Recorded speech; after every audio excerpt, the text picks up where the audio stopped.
ভয়কে জয় করতে হবে। ঘরে বসে থাকার সময় নাই। এদেশ আমার, আমি আল্লাহর গোলাম। এদেশের নেতৃত্ব আমাকেই দিতে হবে। কোন সুদখোর, ঘুষখোর, চাঁদাবাজ আর ধান্দাবাজের হাতে দেয়া যাবে না। আমার দেশের ক্ষতি করার সুযোগ দেয়া যাবে না। মায়ের ইজ্জত নষ্ট করবে, সুযোগ দেওয়া যাবে না। চোরের হাতে দেশ দিলে দেশ ধ্বংস হয়ে যাবে, জাতি ধ্বংস হয়ে যাবে। একজন সচেতন মানুষ কোনোদিন দেশ ধ্বংস করার সুযোগ দিতে পারে না। আল্লাহ হেদায়েত দান করুন। আলেম ওলামারা আপনাদেরকে অনেক কথা বলেন। আলেম ওলামারা আপনাদেরকে বিশাল চাকরি দিবেন, কোটি টাকার মালিক বানাবেন, 5 তলা বিল্ডিং করবেন। এই চাপাবাজি শোনার দরকার নাই, বলারও দরকার নাই। এতটুকু আলেম ওলামারা বলবে 100% গ্যারান্টি দিয়া কি এ দেশ যেভাবে আছে ক্ষতি হওয়ার হাত থেকে আলেমরা এতটুকু পাহারাদারি করবেন।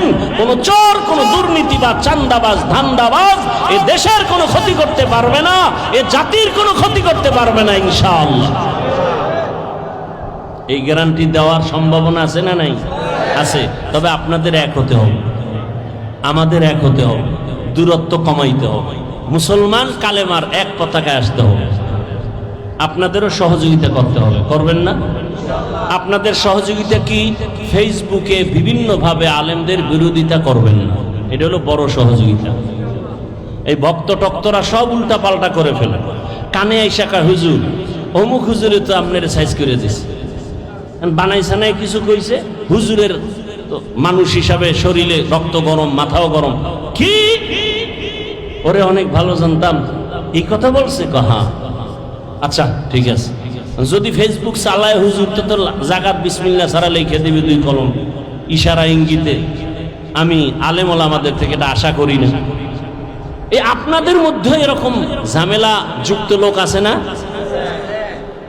অন্তত ওলামায়ে কেরামের বিরুদ্ধে কিছু লিখবেন, পক্ষে লেখেন, পক্ষে লেখেন, বিরুদ্ধে লেখেন। এটাই আপনাদের বড় সহযোগিতা। সব ওলামায়ে কেরামকে এক মনে মেনে দোয়া নেওয়ার চেষ্টা করবেন।